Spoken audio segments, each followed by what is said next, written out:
What's happening? Welcome back to Cham'Pain with Cavanagh. I'm Craig Cavanagh, and today we've got a Liverpool legend, and I'm so excited to have him on. He's taken the comedy game by storm, and 8 years I've known this guy, and he's not blocked me once on social media. Welcome to Cham'Pain with Cavanagh, Mr. Paul Smith. Hiya. Paul Smith. Hiya. If you realise that, when you say hiya like that, it just sounds like a gay person. Well, I mean, yeah. I have been called camp from time to time. Okay, before we dive into all You've things, nearly got the guy out of me a few times, Craig. I mean, do you know what's so funny? I found a video on my old Android. Yeah, I was an Android knobhead for a bit, and there's a video of me and you in ink, and I might just roll it now.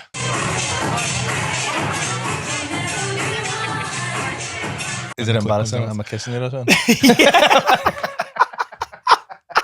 Things got a bit messy back in the day. Didn't. Hey, listen, lines were blurred back in the day. Me and my mates used to say, like, he's fit for a fire crotch, isn't he? That's what we always used to say about you. So before we dive in, I want to bring you a little present. So this is my aftershave in collaboration with L1 Scent. It's called Cav. So I like L1 to give you a bottle of it first. He's a good guy, so you can smell like me now when you go home to your missus. All happily married now. Before we get into the past and how little Paul grew up, please, what's the married life like? Yeah, dead good, isn't it? Well, it's just we don't live together, so it's fucking great. I mean, that's a plus. Like, it is very good. Yeah, she's cool, my missus, isn't she? She's boss. We travel around. We've got very similar interests. She's doing comedy now as well. Is she? She's doing that good as well. I always felt like she should. She's got that personality in it, and it's such a boss relationship to watch us when you're together. You just bounce off each other. Well, when we were doing that, when we were doing that podcast together in lockdown, which we need to bring back, we're dying to bring back, we just never find the time. She was just always funnier than me, and she is funnier than me. People, you've known me for a long time. I'm quite quiet off stage, aren't I? I'm not shy, but I'm quite quiet. You're definitely not shy. No. Yeah, but I'm not like in a group. I'm not like dead loud. Like she's got that. She's just, to her credit. Yeah, she's got a lot more social battery than me. She's just like, she just commands the room. She just like she'll have everyone laughing and stuff, and commands you. Yeah. Would you like it like that? Exactly what I need. I need a fair man. Oh my god! Right. So, what's the story from day one? I want you to paint me a picture of little Paul growing up in Liverpool. Oh, I didn't have a bad. I didn't have a bad upbringing. I grew up on Canny Farm, which is on the edge. Just lived with my mum. Yeah, and yeah, it was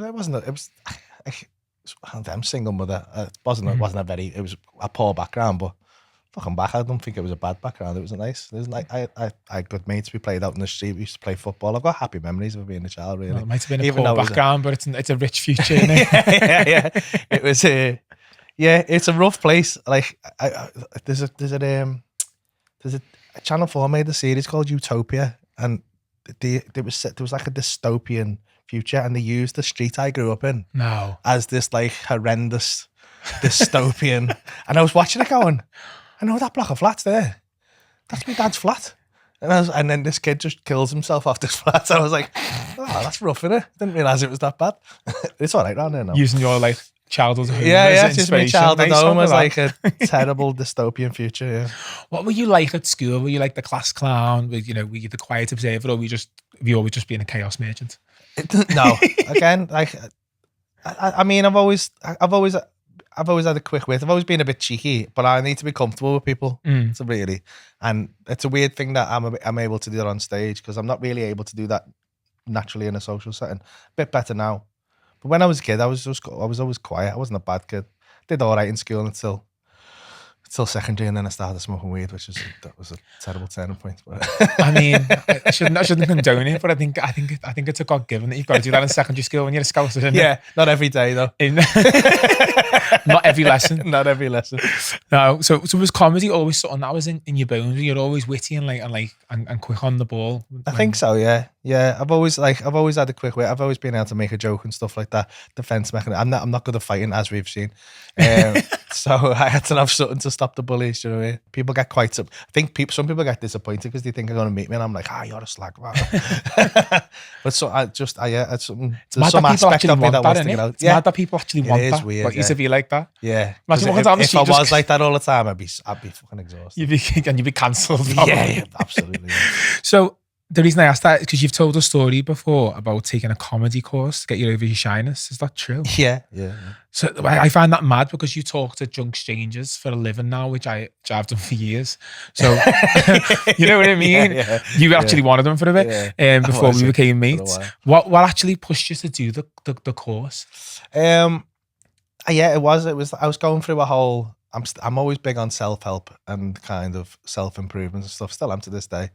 And I started getting into self-help books and confidence and things like that, because I just didn't feel like I was naturally that way. And I went down a few roads, and then this just seemed like it seemed like skydiving for confidence, basically. It was like, and I never intended it to be a job or anything. There was always something in my head when I was like, I'd love to be able to do that, but I never had the self-belief where that could be a real thing. And I thought I'd just do it once, and I signed up, and then absolutely panicked for 4 weeks. Didn't have any material. Don't know how. I had like 3 jokes, and then when I got on stage, something turns in me on stage. There must be some element of me that wants to be that kind of brash, outspoken, confident guy, and he just comes out on stage. You just come out, and it was quite it's quite freeing, because you can't worry about anything. You can't think about anything else. It demands so much attention. You just have to be in the moment, and I do struggle with that. Struggle with being present, and just I'm always in the future or in the past somewhere, just fucking away with the fairies, unless I'm on stage, and then I'm like, I'm locked in for. So you're Paul, and is Pablo? Is that where Pablo's come from? I've just ruined one of my own questions, but I'm not asked. It's my show. Do you know where Pablo? Because I was in my head now. Pablo is your alter ego when he's on stage. That was no, what I was Pablo thinking. came from because when it first started taking off, Pablo's Spanish for Paul, innit? So I was on Facebook, and I had to change. I started getting like 1 million Facebook requests. Don't go on anymore. And I was accepting them at first, going, this is cool. And I was like, this is not cool. This is stupid. So I changed my name to Pablo Smigson. And that's just where and the whole Pablo show, all that is that I have to, I'm having to name the next show now. I don't know what the show's about. So I just pick a word. It was just a random word. Just pick something that could cover a whole myriad of things. And with the Pablo one, I was like, my fight name was Pablo Escobar, which was like, and I'd thought that story about that might end up in the show, so I put that in, and that was like the top post. So it just became that, and it's just yeah. That's and my dog's called Pablo as well. Is it? One of the dogs is called Pablo. Okay, so talking about gigs, so do you remember your first gig and where it was? Where was first gig, Royal Court Theatre, at the end of the big first gig. Was 300 people as well. So very friendly crowd. Was it good? Like, because most people bombed the first one, or do you think? No, I bombed the second one. Did you really? Yeah, absolutely. Oh my God, tell me. So the first one, what was the first one like? So the first one was really, because it was the end of the course, it was all family and friends of the people who were on the course. It was like 10 people on the course, or something, 9 people. And you're supposed to have 7 minutes. I ended up doing 12 minutes, which is a bit of a no-no, but I just got carried away with myself. And I did really well. And like, as I said, it was surprising how well I did, considering like I was just really like flapping all the way through the course. Couldn't get through my stuff. And then after that, I was like, well, I'm obviously fucking amazing at this. I am shit at this. I am so good at this. And so I went back to the Royal Courts for their Monday night, which was like it's like a gong show. So a few places still have these. It'll be like, they don't do them. I don't like the format, but anyway, you get like a certain amount of time, and the crowd has control over whether you get fucked off, basically. And the Royal Court used to have a Grim Reaper, which would walk on and hook you around the neck and walk you off the stage. It was awful, yeah. So you'd get a couple of minutes grace, and then to like kind of win the crowd over, which some of them don't let you do, which was quite good. And then you had to get to like 10 minutes, and if you didn't, 3 sides go up, you get gonged off.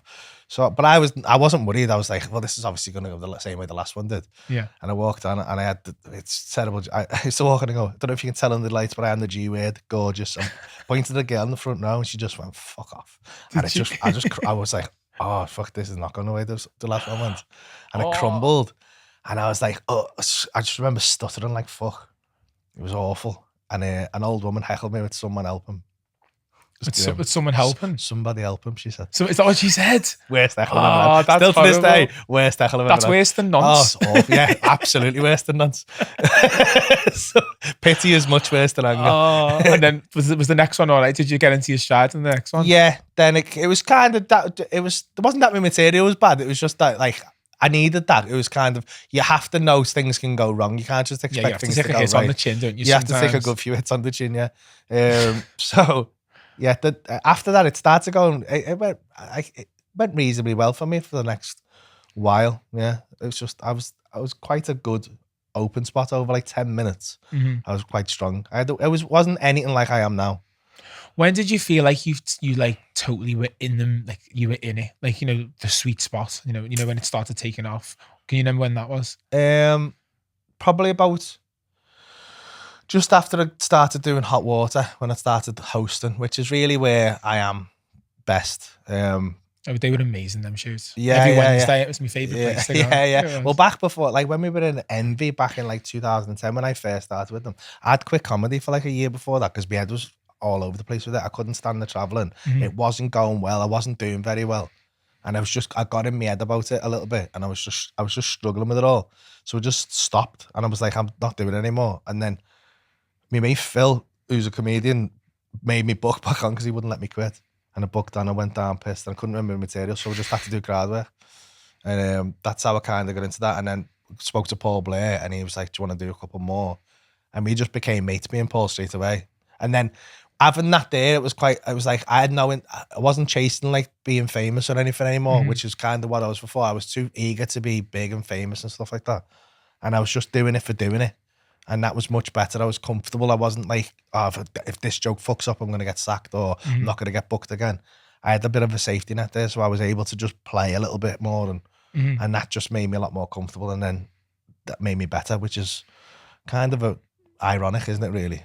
I think because you weren't chasing it anymore. I think you were so, because when I went there, not just blowing smoke, but like, you were so natural up there, and there was nothing pretentious about you, and you just took the piss out of everyone, no matter who it was. So it worked in that way. So hot water, what does that mean? What does that mean to you now? Because obviously you go all the way back to 2010. You said, the second gig. I was there from the second gig, and I did every gig I think till 2017, pretty much. I think didn't have a holiday. I was just there every show.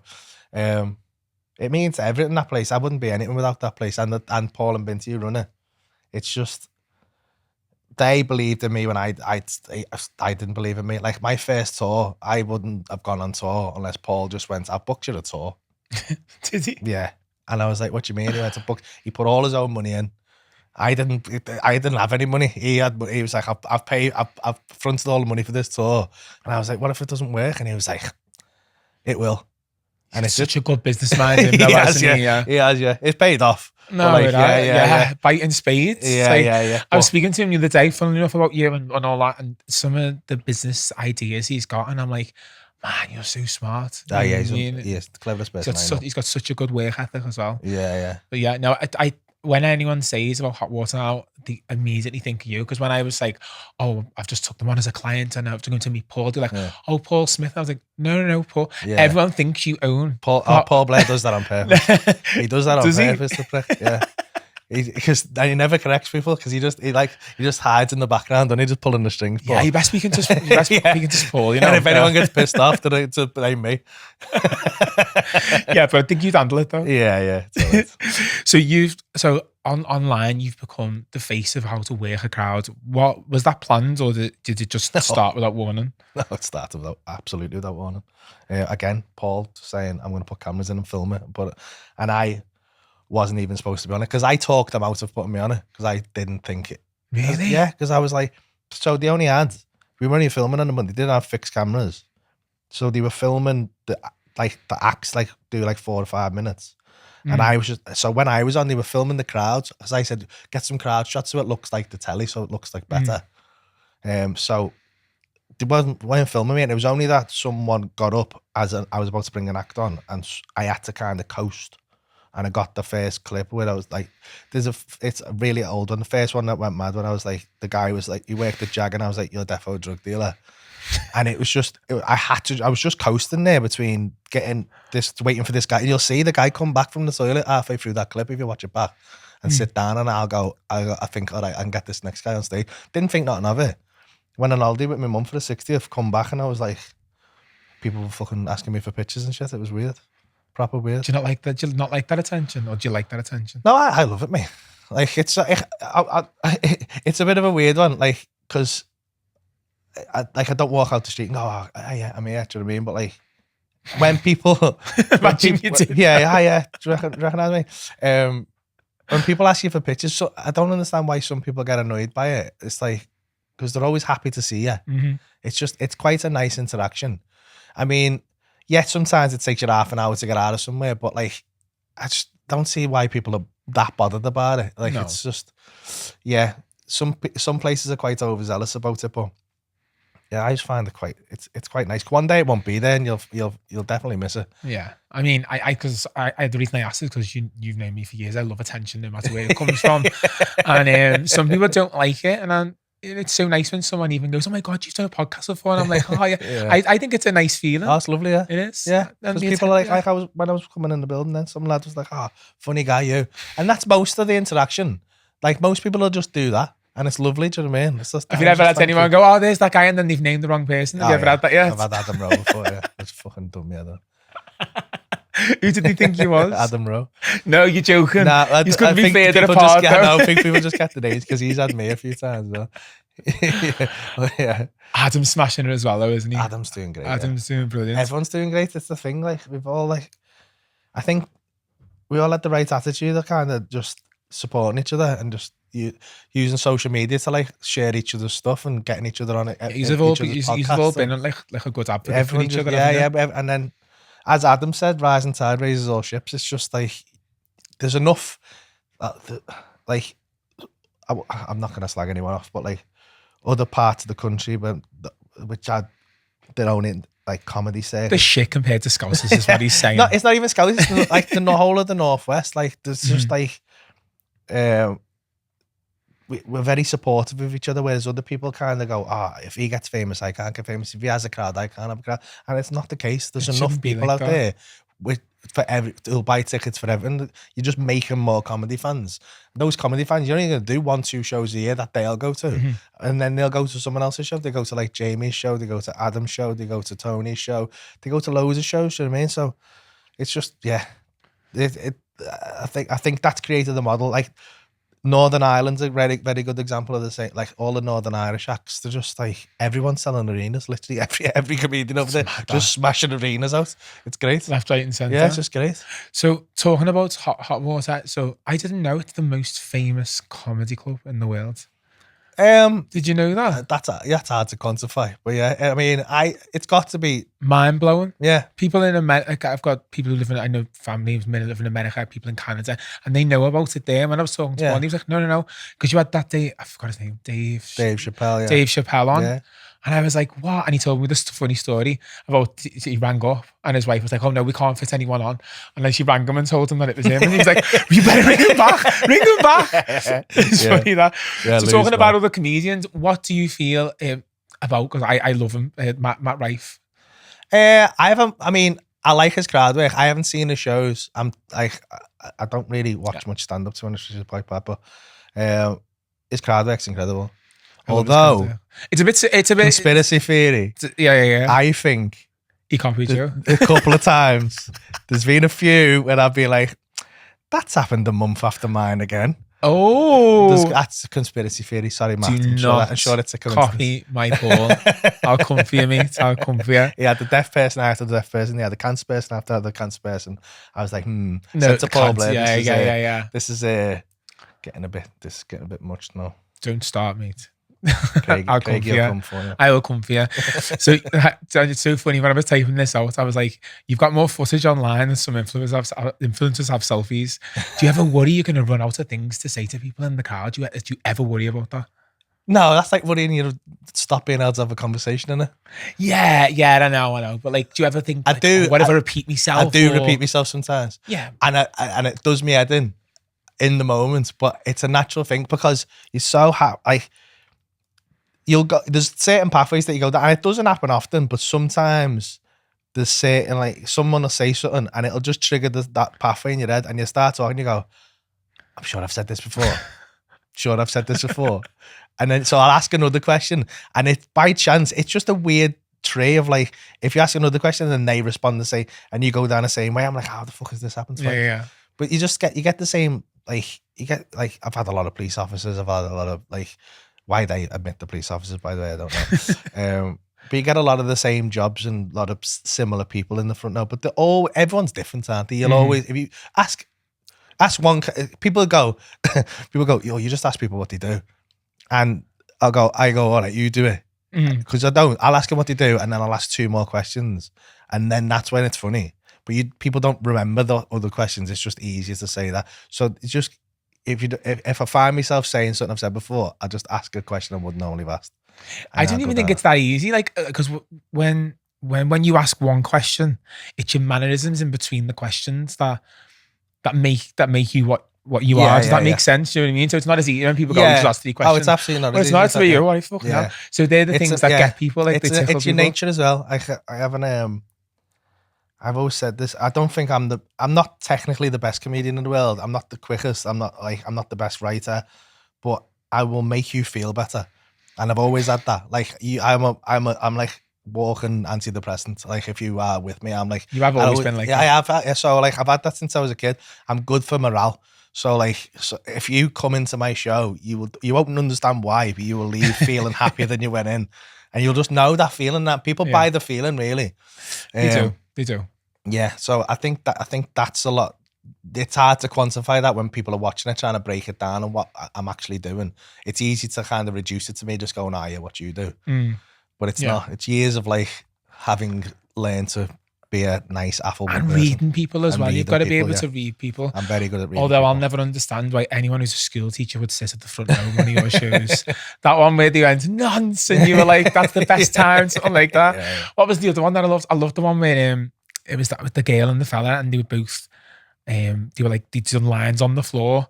Can't remember what it was called, and you said to him, he looked like he was. You went, you had something or something like that, and he was and then they went, what you doing? They were like, I can't remember what the job title was, but did you line work on the floor? And I was like, lines, that was mad, that. Absolutely mad.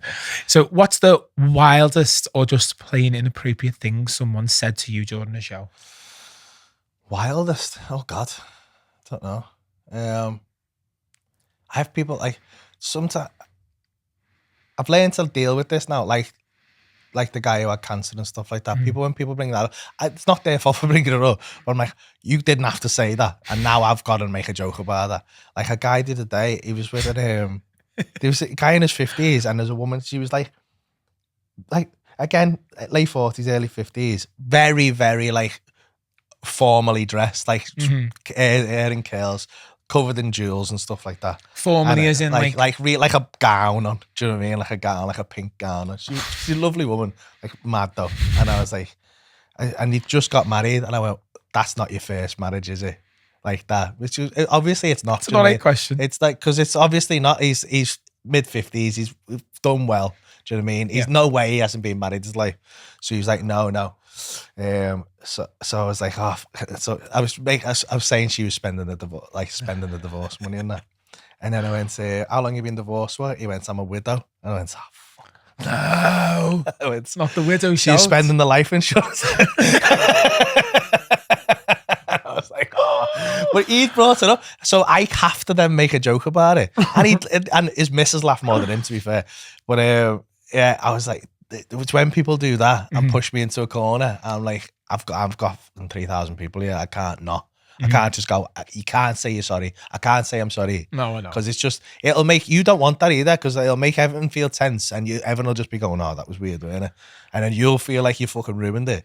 Whereas if I just make 2 jokes and move away, you might be a little bit like, I shouldn't have made a joke about that. But honestly, it was better. That's the best thing that could have happened. No, it is the best. And do you know what? I always think, like, you said with the amputee that you've had with no leg, and anyone with cancer, if they come on the show, they're coming for a laugh, and they know if Oh, it gets absolutely. brought up, it gets Yeah. brought up. Do you know It's what I never mean? them that get offended either. Like, it's No. never ever the person. It's very rarely the person you're joking about gets offended. It's always someone from the back going, "Oh, my auntie's uncle had cancer, and I'm really offended by what you've said."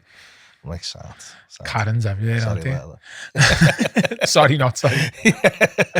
So my mate Greg sent me a question, and he wants to know: have you ever roasted someone in the audience and then immediately regretted it, or is it all fair game and the mic's in your hand? Not regretted it. No, I don't think I'm nasty. You say, even like with stuff like that, I'm not like, no. There's no malice in it. So like, I've talked to people who. There's certain people in the crowd, you can tell by the body, like they sit like this, and it's just, you know, they're coming, like they've come going, I'm funnier than you, and then they'll start trying to get involved, and there's a few of them people where I've gone a bit too far with, as I'm like, I've just fucking really ruined your day there. Like there was one, he's a car salesman, and and his missus was so happy about it. Like she was, because obviously it doesn't happen to him. He's just really overly confident above his station. No, there was no reason. He has no reason to have that level of confidence, and it just did not go his way. And he was so fucking. He was so pissed off because there's been a couple lately. That one, he was a car salesman. He was like, "I've got a Porsche," and I was like, "It's a Cayman, knowing it," which really pissed him off. I was like, "You got a hairdresser's car. If you had the real Porsche, you'd just call it a 911." I've seen that one, dude, and he was not happy. There's a guy. He was a manager at Tesco's, and his missus was managing Morrison's, and then she went, "I'm a real manager though," and I was like, and it turned out he wasn't. I was like, "Oh my god." Of course, and he was fuming though, because he started it, so I was just giving him loads. You just finished it. I called him, and then he was like, "Oh," he said, I said that. How are you getting on? Are you drinking? He went, "Oh no, she's driving." I went, "You can't even manage your own car." And he was fuming. He was so fuming. But yeah, I don't regret it. No, I don't, because again, there's no malice unless they're being a prick. There's no malice. No, that's a good answer.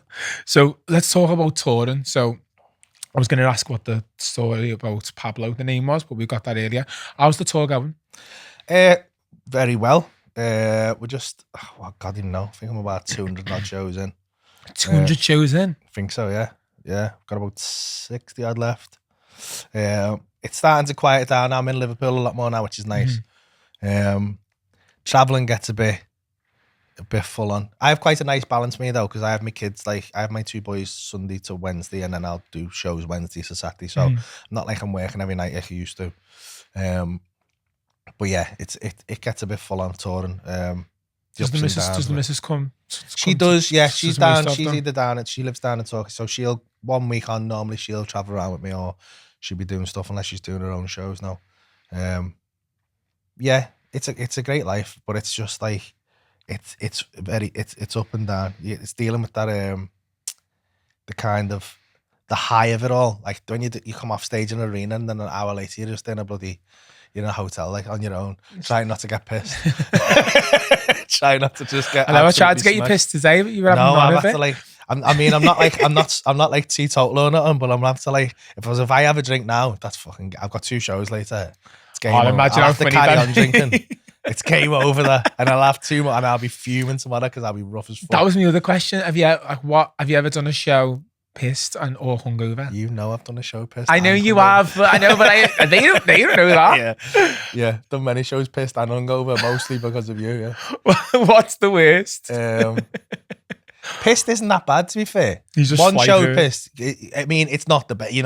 You feel like you're doing really well anyway. Until someone writes it. Hungover's absolutely shocking. You can't do anything hungover. It's grim. It's the worst. Them lights as well. You sweat up there anyway. You'd just be a bucket, wouldn't you? Bad. I remember I got a camper van. I had the show in Dudley, and I was like, I was like, I can't do this. I can't do it. I was like, I fucked up here.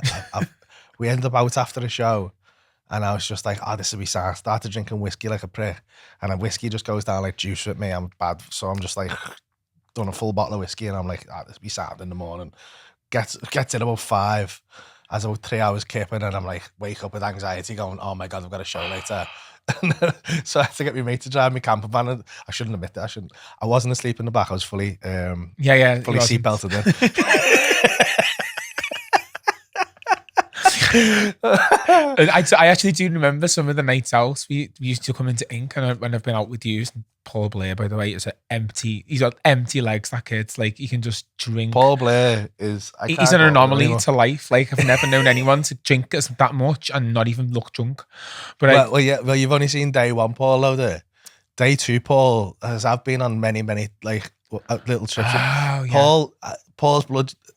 I think the thing with Paul is his body doesn't process alcohol properly, so he doesn't get pissed for like a day and a half, but then he doesn't sober up for like a week. So like if you're away on like a stag do with him, he'll just be like he'll kind of seem sober in the morning. He'll have a sip of a bevy, and he'll just be like, and it does all this gets belligerent again. I'm like, fucking hell, go to sit over here. But he starts eating fucking table mats again. Paul, if you're okay with this, and it goes out. Before we carry on talking about comedy, you brought your kids up. How are your kids? Yeah, they're good. Just moved into a new house. My oldest lad's autistic, so I've got building them like a sensory room in the house. So he'll love that. My little lad keeps coming. He's obsessed with coming on tour, because he gets sweets in the green room, and everyone makes a fuss over him. Yeah, everyone makes a fuss over him. He come on stage a few times now. If he tells a joke, he gets paid in Robux. Does he like? Does he get paid in what? Robux. Has he got the comedy thing, or is it? Is he? He's very funny. Just doing it for the Roblox. He's a funny kid. He's definitely got he's got a great sense of humor. He's a wind up like I am. He's a weird, awkward kid, but he's dead funny. He just loves it though. He loves traveling around. He asked me last. He's just because he hadn't been on one for a bit. He was like, "Can we just go on a road trip, me and you?" I said, "Where are we going?" He went, "Should we just get in the van and we'll just drive and see where we end up?" Stop it! That's lovely. That, isn't it? Let's do it. So we spent like 3 days just driving around, just going like we drove. We ended up, like it was like, where are we going? We were just driving. I was like, saw the sign for London. He went, "Should we go to London?" It's like, and I was like, "Where should we stay?" He went, "I think we should stay in a really fancy hotel." He's got good. He's a good lad. Him. We got this dead 5-star hotel. We sat there, me and him, in like white dressing gowns, getting loads of ice cream off room service. It was that good. It was the best. And then we drove down to Torquay to see my missus and her little girl. We ended up going and find this treehouse. It was that good. Must be boss having you, like looking up to your dad. Like your dad's famous. It's like a mad thing. It's weird because he obviously sees pictures and stuff, and like his mates talk about it. But it's the best ground because he's not asked. Imagine one of his mates in school's parents were in the audience, which is still roast them. Oh yeah, that's happened many times. Yeah, they all come to school. Like I used to give George's school. I used to give them tickets for every year for the shows. I still give them some, like loads of them would come, all the mums. Come down and you sit at the front. And I'm saying fucking like I had the joke in one of my other shows, and this isn't true by the way. People still think this is true. I do make some of it up. All the stories are based on truth, but I have to exaggerate them. So I had years ago, my lad, because he had a routine of coming down the stairs in the morning, sitting in the same place on the couch, and just waiting for his toast. And he just woke up early, so it doesn't bother him. He just got up, walked downstairs, pitch black dark, bollock naked, just sat there on the couch, right? But he set the house alarm off. But he's not asked. Doesn't bother him. He's just sat there going, toast will be here in a minute. So I'm like fucking, I got woken. My ex is like, someone's in the house. So I'm like, I'm fucking bollock naked. I'm like, running down the stairs like shit, panicking, hoping no one's there, thinking, what the fuck do I do if someone is here? Goes through to the back door, tries it, no one's there, walks back out, turns around, and he just goes, "Wah!" Because I'd walked past the toaster. I hadn't made him his toast. He'd just go, "Where the fuck is he going? He's not making me my toast." So he'd run at me fuming. And I panicked, and it was the scariest thing. I was like, but in the story, so that's the original story. In the story, a volume. Oh, you had made that one. And I'm like, I volleyed the disabled child, right? That's a lovely story. People think that's true. People come, when I put pictures on, people go, "Is this the kid that you volleyed?" If you think that's real, why are you following me? That just shows how twisted everyone is, isn't it? Can't remember why I started talking about that now. Why did I start talking about that? Should we go to the next question? Anyway, that wasn't true. Just want to claim a name on that. It is true, I reckon. What's your favourite type of crowd? Do you like rowdy scousers who heckle with love, or do you like polite ones who just sit there and clap? And Nah, rowdy, definitely. You like it rowdy? Yeah. I mean, yeah, Scouse crowd, Dublin crowd, Glasgow crowd. I shouldn't say this because every other crowd I go to will be pissed off. But like those kind of, any kind of working class, Port Town kind Northern. of north. And no, it doesn't even like Port Town anywhere, like just north, yeah, Scottish, Irish, those. It's because we've got a good sense of humour, Yeah, because we've just come get from in like there. that. We've grafted. I think it's, I love a rowdy crowd that can heckle with timing. It's when people just keep going, "Whoa," and you go, well, yeah, no one heard what you said. It doesn't mean you just being, you've got no banter. But yeah, proper, like I've got a few, I'm looking forward to this run of hot water because like getting in there is just, it is chaos from time to time, but like I you can't see some wait to people come and in see there you going, in what there. the fuck is happening here? This is absolute carnage, this. No, I love it, mate. You know what I'm like? I always get to the front. Yeah. I want to roast them because I think it's funny, and especially when someone takes the piss out of you, and like because I take the piss out of myself, and it just I never get when people sit near that front. I used to go to the Rawhide and I remember getting the piss to car made ruthless. I remember sitting in the front row of Rawhide Comedy Club, Chris Cairns on stage, and I had the orange jumper on. I was like, fuck, what have I done there? It's on a date as well. Absolutely annihilated.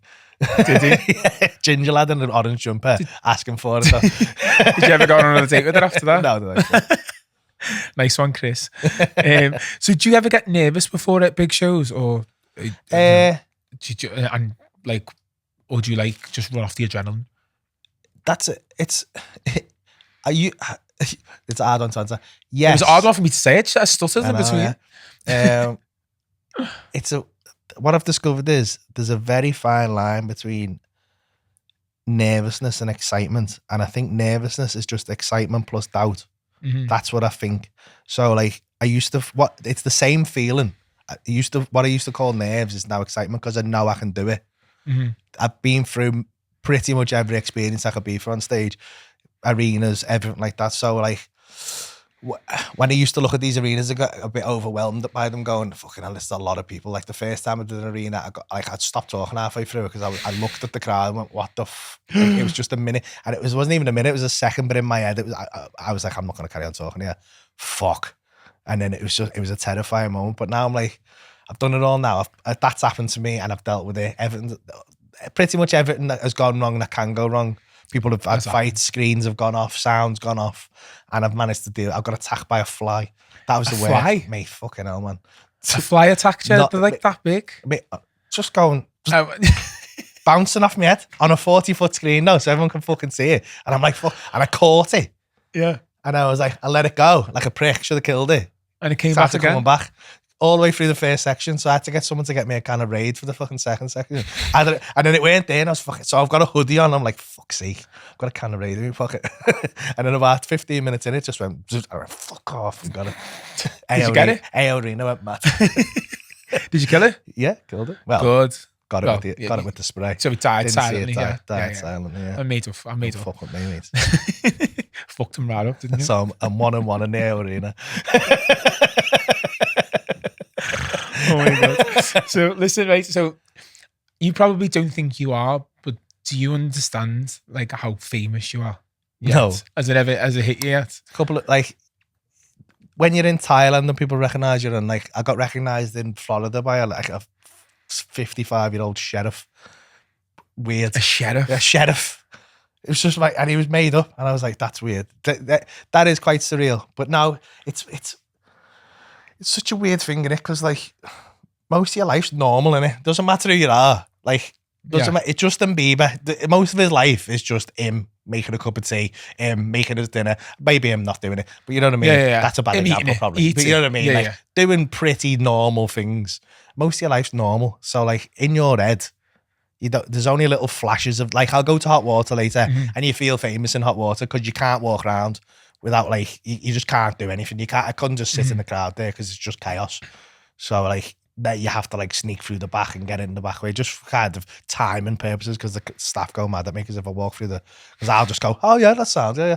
And then they can't get anyone in or out. And then everyone just stops you and it's like 1,000 conversations. Yeah, so then you feel a bit famous. For most of the time, most of your life, you're just in Tesco, aren't you, or driving around or doing a school run or something. Or doing something. Yeah. No, it's because it's the only reason I asked is because you're so humble as a person. You've always been like that, and I knew you wouldn't have really realised, like, not nearly now. Like, I just started calling people peasants now.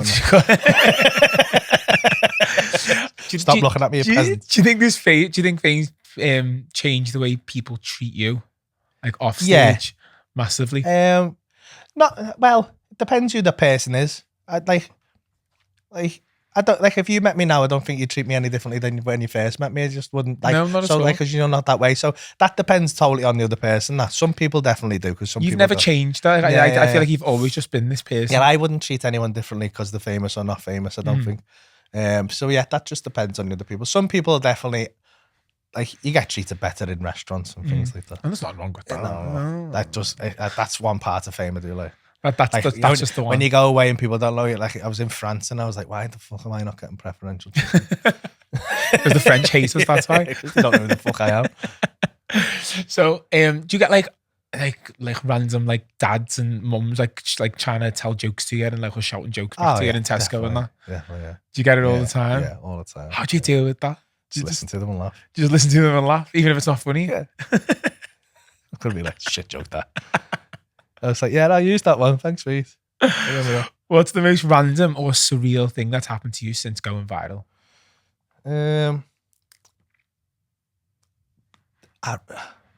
Probably John Bishop turning up at my show. I've met John a couple of times. Dead lovely guy. And he rang me up out of the blue to like give me some advice and stuff. So I've kind of interacted with him, but did Brighton last year. And he was like, I had to stop at the O2, doing the O2 and over. So I had to stop and do like a promo thing there. And I put a picture of me going, like, hinting at to where it was. And he responded to the story going, that's the O2, mad. And he was giving me some advice on how to play it, which was lovely. And I went, he went, where are you tonight? I said, I'm in Brighton. He went, I'm not far from there. I'm out on Friday on my bike. I'll pop in. So I was like, I'm mad. I'm like, this is sick, this, because he's one of my heroes with me. So he comes in, I'm chatting away to him. Everyone's made up. And he goes, I'll stick around and watch the show. I'm like, fucking hell, shit. That'll be fucking good here. Walks on the stage. Maddest. People will think this is set up, but I guarantee, I swear on my kids, it wasn't. Walks in, this couple comes, a woman and a mum comes and sits on the front. And I went, you can't watch me on TikTok. And this woman goes, she thought you were John Bishop, right? Complete that. And I went, shut up. Cheeky bastard. So like, giving her loads of shit. And in my head, I was like, because I was going to go, he's up there. But I thought, no, just sit on it. Just sit on it like that. So I'm doing loads, like, chatted to her, got away from it. I had a dead good first section, comes off. And he goes, I went, mad that. He went, I'll go on if you want. So I was like, you won't. Yeah. So I got to go back on and go, you're all right. And then I said, are you enjoying the show? Have I won you over yet? She went, yeah, she thinks you're better than John Bishop now. No. And I went, oh, this is awkward, isn't it? Because I had a bit of a surprise. John Bishop walks on, crowd goes absolutely mental. This woman's like, oh my God. And he's like, for fuck's sake. He starts giving us more. And he'd done like 10 minutes. And it was just like me. There's a picture of me sat cross-legged watching John Bishop talk about me on stage. And it was just the maddest thing like in the world. I still can't quite grasp that it happened to this day. But you couldn't have even set that. You couldn't have set that up. I couldn't. I literally, like people do say sometimes you must have set that up. For me to sit down and plan that out it gives me a lot more credit than I have. I'm not clever enough to do that. That's just sheer luck. Just the luck of the draw, that one, wasn't it? Yeah. So you talk about him being one of your heroes, like besides from all the lads in Hot Water and all the ones in like the circle and you all support each other, who do you rate as a comedian? And who do you like go, oh yeah, they're brilliant then? Kevin Bridges is great. It's hard this because there's loads. Like famous ones, you mean, like Kevin Bridges. I love Mickey Flanagan. I'm trying to think now. I used to love, like, I don't know if you ever used to watch, but people say he's your comedy era. These old guy's dead now, but like he used to have his own shows in the 80s and 90s called Dave Allen, Irish comic. He used to sit in the chair, had a missing finger. He used to tell really slow stories. He used to sit with a glass of whiskey and tell stories. If you ever get a chance, Google That rings a bell, you know. Dave Allen. Dad might have watched yeah, he would have. Your dad would have loved it. He was huge in the 90s, like all over the telly and that. But he was, I think, like him and Billy Connolly and stuff, that's where stand-up started to change. Billy Connolly. Yeah, I mean, He it's was just stories. Yeah. Like, I like telling stories, me, and their stories. Like, if you get a chance to Google Dave Allen teaching a kid to tell the time, I think it's one of the best. Like, oh, he's on it there. It's one of the best, one of the best examples of a perfect stand-up. I do remember him. Yeah. Yeah, he's just got this bit about trying to teach a kid how to tell the time, and how the second hand is the first hand. It's just, and it just builds and builds. It's just amazing. But so yeah, there's so many out there. I love all the old school ones. I used to love like Mickey Finn. I love Chrissy Rock's coming down and doing shows now at Hot Water. She's selling shows now at Hot Water, which is dead good. Yeah, I love all them. I love all that kind of stuff. The showmanship that they have is amazing. There's a female one, and I can't remember her name. I've seen a couple of clips of her. She's an American one, or Canadian. She was quite good, but you don't really see that many famous women comedians, do you? You're not that like to the level of fame of like John. I mean, there's quite a few now. I mean, like Sarah Millican. You got like fucking hell, Catherine Ryan, people like that. I think. I mean, there's less women who start doing it, which is and that is balancing out now. I think more than it was, and thanks to places like Hot Water. And Hot Water gets slagged off a lot for not having women on it. It's absolutely fucking ridiculous, by the way. They are very supportive. Well, my mate's mum used to work in Ink with me. His mum used to come on and do, I can't remember her name now. It was Sam's mum. She used to do the Hot Water Comedy Club midweek. She was brilliant. Yeah. There's loads like Kate Tracy does a Hattie and Kay Nicholson and there's loads of women doing that. Yeah, I know Kay's that Kay's she is mental. I love her. Yeah. So it's just, I think it's a like Binty likes to put, because Binty, you know, Binty's like, he's like one of the owners of Hot Water. He's a very mathematical person, and he's just like, he likes to argue the statistics of it, because you can't, like, he gets slagged off for not having a woman on every show, but it's impossible. You can't do it. There's it is what enough. It is, isn't there it? Isn't enough to do it. Is there enough binge to go? There isn't, because it's just isn't. The sad thing about it is, most people who are broken enough to do stand-up are straight white men. Yeah. Straight white men. We're just the most broken demographic. But you're not broken anymore, No. Hey. So obviously we've known each other for 8 years. What's one thing about me you think I'd be great at on a live stand-up show? And obviously you can't say getting kicked out. I never actually got kicked out once. I nearly did. My mate was pissed. I don't know if you remember that one. And I had to take her out. No. But we never got kicked out. But I think I never got kicked out because he knew. But yeah, what's one thing you think I'd be good at? I think you'd be good at hosting. Hosting, like what you used to do. Yeah, affable like me. People warm to you. You got a warm in nature, so you'd make people feel comfortable, and you're a bit cheeky. So yeah, I mean, the only thing I wouldn't do what you used to do is you used to threaten to run and teabag people. You know, you used to do that all the time. And they'd be like, and you go, I'm being serious. Yeah, because they think like, you would do it. That's right. And they'd be like, there was no actual threat of me doing that. They were like, this cunt's gonna do it. Yeah. That's what they'd be like. It was so funny. No, I am. So obviously onto the real madness now, MMA. What on earth made you think, yeah, I'm just gonna go and have a scrap at thousands of people? Because I know you've trained for you used to go to. I've done a little bit over the but time. It's good for my mental health, but it's not something I'm good at, and I knew I wasn't good at it. But I got talked into it by a mate of mine who he used to do stand up. Mate of a mate, and he's the commentator of this promotion, and it was more. I'd seen Weapons Down, Gloves Up, and it was just after that little girl had been shot in, and there was a lot round it at the time, and I thought, well, I'll just, like, they were trying to, like, kind of raise awareness on that, and I thought, well, I'll do it for that, and it'll raise a lot of money. If they offered me a lot of money to do it, and I was like, I'll just do it and give them all the money, and then it gives me a challenge. I'm not a fighter. I've never been a fighter, and I've always something I've always feared. So I thought, if I can just get in there and do it, I'll be honest with you. If I'd have known he was going to be that big, I might not have done it. You might not have done it, he was quite a specimen, him, really. He's a lovely guy though. It was a great experience, and I still go to the same gym. I still train with Tom, who was coaching me. It is good for you. It's bad for your body, but it's really good for your head.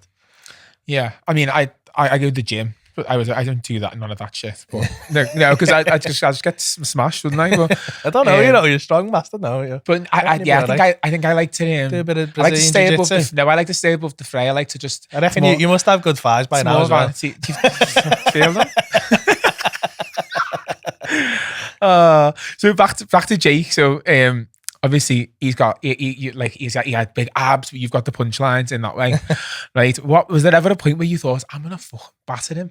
Was there one point where you thought, I'm gonna because I do a bit about it on stage now. When I first saw the picture, I was like, oh, smashed. Yeah. And I say, because the thing, you can't tell how big he is in a picture. That's the thing. And he's fucking huge. And when he fought me, he's not as big as when I saw him at the weigh-in, he was all dehydrated, and then I saw him on the fight, and I was like, fuck me, this man is big.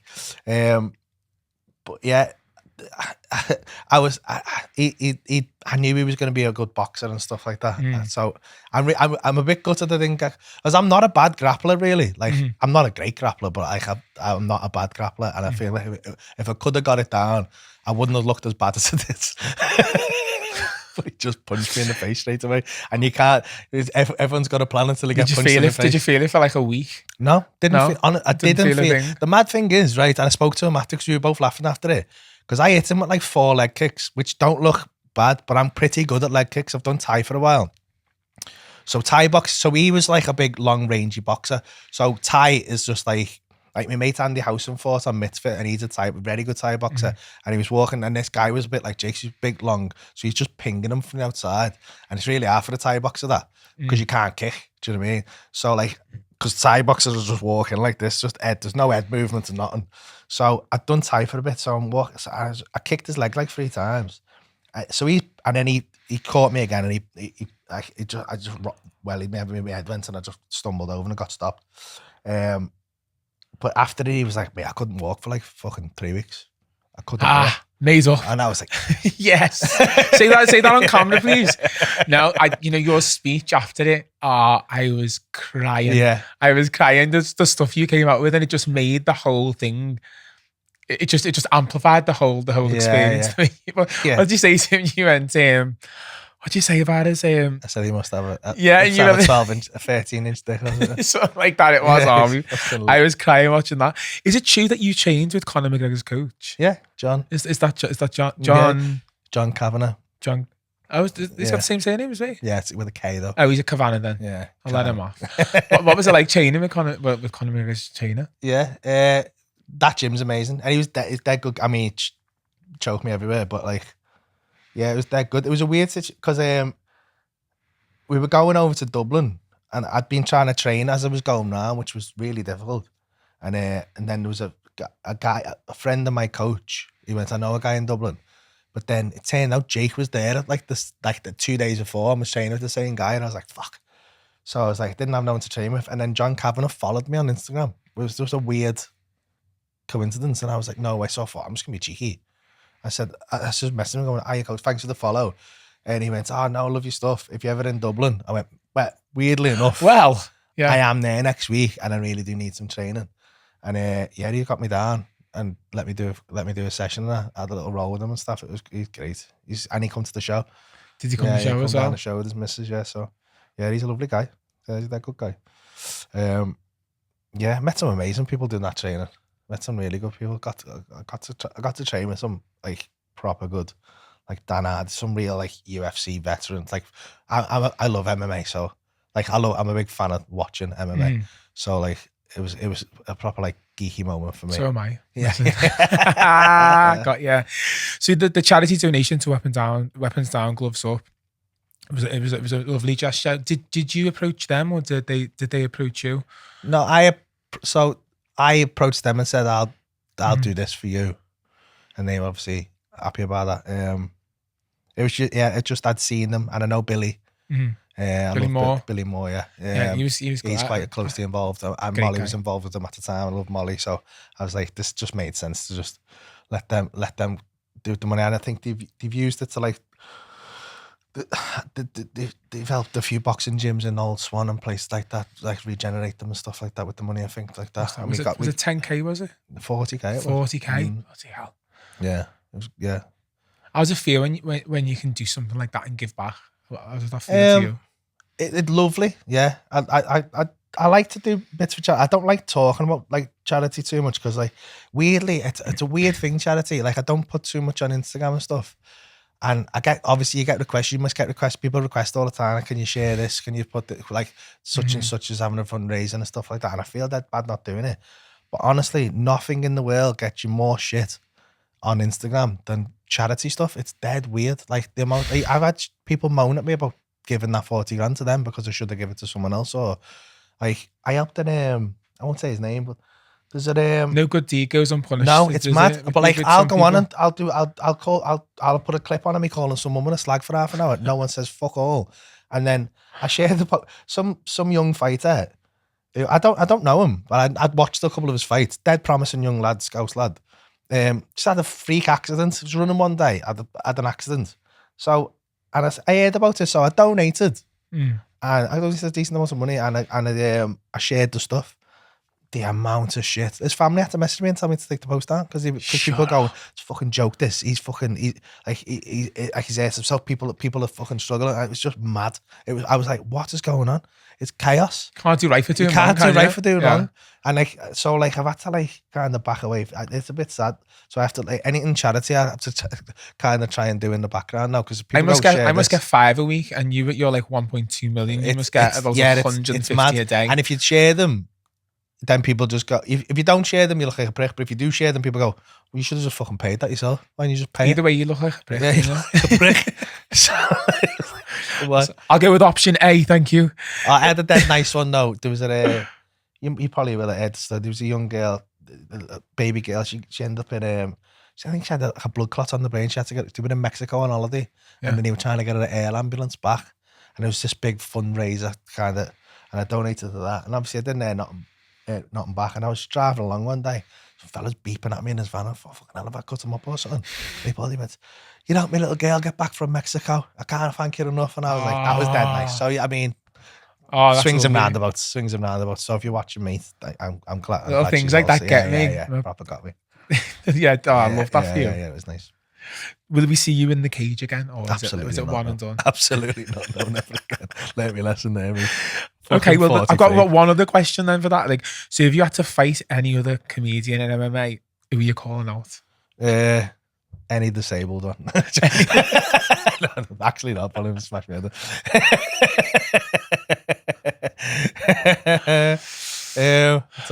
Don't know. The smallest one I can think of, probably. Adam's getting it. Adam. Don't know. Adam, I don't know. He's scrappy, Adam, and he's like a little Jack Russell. Be like a little staffy.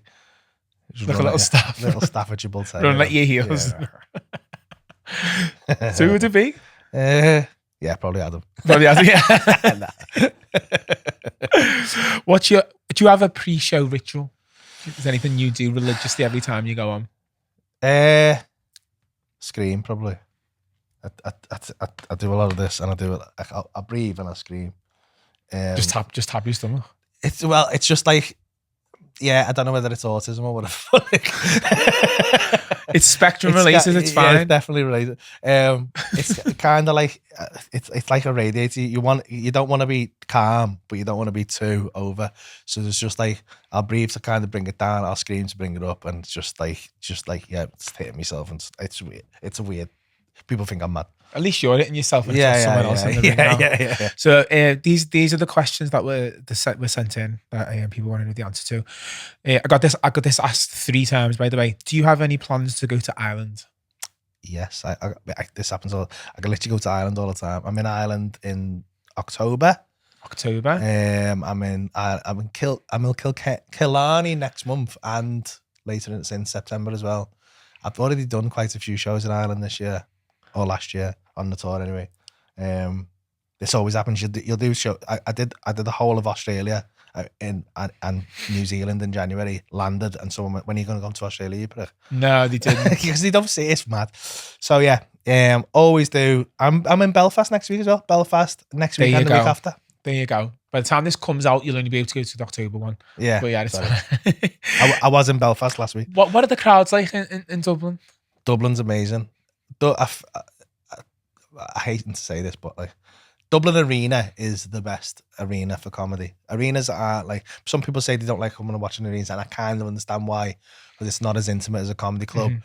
But in as much as you could get intimacy in an arena, because Dublin, it's not like the M&S is lovely, but it goes back as a rectangle being in there, whereas the arena in Dublin goes back and then up like a wall of people. It's mad. So you've got 10,000 people everybody in a wall. The same with the Hydro in Glasgow is the same, and Leeds. There's 3 of them. They're like these amphitheatres, and they're unreal. They're unreal to play. And the Dublin crowd, just that plus the Dublin crowd. Yeah, I'm doing something else in Dublin which I'm not supposed to talk about as well. So it's okay. it's just a bit like fucking hush. But yeah, is it good? Is it big? Yeah, it's big. So should hopefully filming something in Dublin coming up soon. So yeah, love Dublin.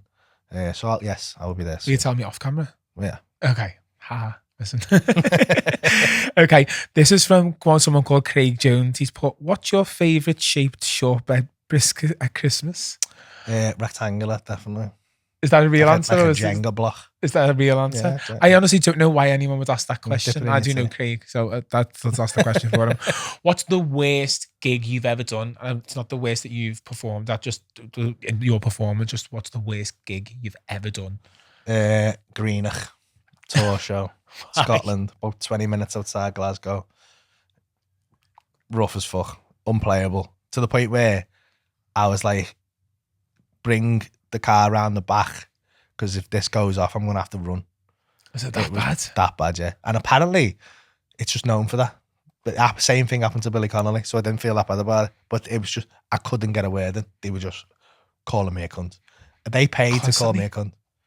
How many people was that? 1,000. Shut up. It was mad. Was it that bad? It's weird because it looks like, it's just like a dock, like everyone there is like a dock worker. It's so like, I can't explain why it was so bad, but it was bad. And it's apparently everyone I've told was like, why did you go there? Why did you even go there? Why did you go there? Nice one, Paul Blair. Yeah, blame Paul Blair. It's all Paul Blair's fault. Before I go back to this question, like, are you glad that he made you do that tour now? Oh, the first yeah. one. I'm glad that he makes me do everything. Yeah. I stop arguing with him now. You just get told. That's like your thing, isn't it? Your missus, she rules the roost. Yeah. He Paul just tells me, he's my work wife, yeah. He just tells me what to do. Yeah, he tells you where to be. Tells me how to spend it tells me not to spend my money, but I don't listen to him. At this point, do whatever you want with it, innit? What's the funniest heckle that someone's ever shouted out? Like the timing was spot on, you couldn't have been better. It's got to be Neil. You'll know the clip, the guy who comes in the wheelchair. So I was in Barrow, and it's like, start the show. I've a minute in, just doing, like, explaining how the show was going to go. And a guy just comes in really slow and gets pushed into the wheelchair so slow, and the whole crowd just stops. And there's only one wheelchair space right in the middle of the front row. Gets backed into it, and I'm like, and they're all looking at me going, what are you going to do? And I was like, what do you think I'm going to say? And so I was like, you're all right, mate. And he went, I've been better. And I was, it fucking saved my life, because I had nothing there. I had nothing. And he messages me all the time. He's a lovely guy. His name's Neil. And he's just, he got told he'd never walk again. And he sent me a video of him about 2 weeks ago, standing up and actually taking a step. Because he's getting married. He said he's determined to walk. He used to be a paratrooper and had a stroke. So he's a fighter, do you know what I mean? So yeah, lovely that you get to, like, people think there's no follow-up. Like, I speak to him. I speak to the guy who had cancer in the front row all the time. He's in full remission. Comes to my show every year now with his whole family. I always get them tickets. You meet. Yeah, I always try and keep in touch with these people, because I think it's nice to have the connection with people. Yeah. I mean? But that's definitely the best comeback I've ever had. That's the best one. There was another one. I think it was that one, the school teacher one, and someone, when that person shouted nonce. Yeah. And there was another one, I can't remember what it was, and there was someone you went, that was perfect. You guys, people here heckling, that was perfectly timed. I can't remember which one that was. It'll probably be, I reckon that was when I said, what type of a police officer are you? And someone went, cunt. Yeah, I think that was the one. Yeah. I said, like, I'm a proper store. They were like, I just sit there around like that, watching them. I'm on my own. Yeah. What was your most embarrassing moment on stage? I got stripped naked by a Hindu once. No. Yeah, years ago in West Derby. What's the pub called? Notty Ash it was, sorry. The Notty Ash pub. Did you not enjoy it? No. It's absolutely horrendous. Because I was I was just me in a room with 50 hens. They'd hired me for to be a comedian. I hadn't been going very long. It was 50 quid. And I was like, sound. Do you reckon they knew that you were a comedian? Do you reckon Well, they knew just you for the got me do you through a reckon friend of a friend. And one of them had seen me do so I was like, I'll just go and do 10 your mate minutes. stitched you up, Walks you know? in, Your mate stitched you up there. This fucking DJ is in there, just hands me a mic and goes, good luck, and walks out. And I was like, so I'm stood there. And I went to say a joke and someone went, take your clothes off. And I was like, nah, I'm just going to do me. She went, take your clothes off. And I was like, nah, I'm just going to do and he just fucking descended on me. 49 women. 49 women stripping me naked physically. And what the mother of the bride hitting women with a bag. Going, leave him alone. He's only a young lad. Just whacking me everywhere. And then I was bollock naked, stood there with the mic. And I thought, fucking hell, what do I do? And I thought, I can either crumble or just own it. And I just went, sorry, I'm Ginger, like that, and just carried on doing my stuff. And they all went, yeah, like that. And they started, every time I made them laugh, they gave me a bit of clothing back. They gave you a bit of what? Yeah. A bit of your clothing back? Hey, it's not a bad game, that, you know? Yeah, I mean, I don't know whether I could get Me Too for that. Don't know if you could what? If I could claim #Me Too, whether I've been violated. No, we're not allowed to, and men. It'd be silly. Yeah. Just kidding. It's all comedy. What's one thing you still want to do in your career? I don't know. I've got me I think I can say this. By the time I'll be out there. I've got my first little part in a film on Sunday. Yeah. So that'll be quite good. Okay. I'm excited about that. I'm playing a gay drug dealer. I said before, didn't I? Channeling Craig. Yeah. I want any press release thing. I was channeling Craig Cavanagh. He said, "Have you ever kissed a fellow before?" I was like, "Well, I'll show you this video from Craig's phone." The best guy I know, Mike Craigie. So you're in a film? That's amazing. Yeah. So it's What's only the a film small called? part. It's called Sessions. It's Dapper Laughs' film. It's about he's sober now, isn't it? It's about men's mental health and men who go too far and kind of sesh culture and it ruined their lives and stuff like that. It's big. It's kind of semi-autobiographical piece by Dan. It's a really good film. I've read the film, so I'm just happy to be part of it. Yeah, I'd like to do a bit more acting. I think. Bit more acting. Yeah, it'd be fun. I've dipped my toe in a little bit. I did the first time I ever did it was at John May. I was in his Christmas carol thing. Played the ghost Christmas present, I think. Was that when the Queen of Scots Road was in it? No, I think it was the year before that. Yeah. The Queen of Scots Road one was funny. I do remember that. No, but you know, I've known John for 20 years. He used to cut me hair, and I've always had hopes for you and John to have a chat show on TV. Oh, really? That was always my love thing, John. because I'd love a chat show, but mine wouldn't be like yours. I'd just get people pissed on it.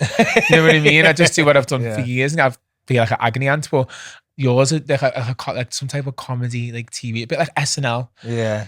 I think we should have something like that over there. I love SNL. I love watching the skits on there. I think they're hysterical. Yeah, more sketches. Yeah, but that's something I'd love to see you do. Okay, and then here's another one, right? So this was another one sent in. I've got a riddle for you. Let's see if your comedy brain works in logic mode too. The more you take, the more you leave behind. What am I? The more you take, the more you leave behind. Sounds like a gay joke, doesn't it? It's not, though. I've got the answer. I don't know. The more you take, the more you leave behind. The more you take, the more you leave behind. It's going to be something mad like time or something. I don't know. Footsteps. Oh, fuck off. No, because they sent me the question. I was like, what's the answer? No, you guess first. And I was like, no, just send me the answer. I don't want to look stupid. So what is next for you? I know there's stuff you can't say, but what is next for you? Just carry on, finish this tour off, start working on the next tour. Just carry on doing what I'm doing. You can't know what you're doing. Yeah, I just carry on doing what I'm doing. Just just keep going, innit? Make hay while the sun shines. See how long this roller coaster lasts for, innit? And I've got one final question for you. What's something people think they know about Paul Smith, but they're absolutely wrong? I don't know. No idea. People think I'm funny off stage. I think you're quite funny off stage. Thank But you. yeah, you're not as brash as on stage. No. Paul, I've loved having you today. Thank you so much for having me. I can't believe it's a been nice so chat. long since I I've know, seen yeah. you as well. It's nice to catch We've up. got a little I forgot we were ritual doing on a here, podcast mate. for a minute. We've got a ritual. What you say? I forgot we were doing a podcast. I thought we were just I know. chatting. It's been well. Better if you haven't been.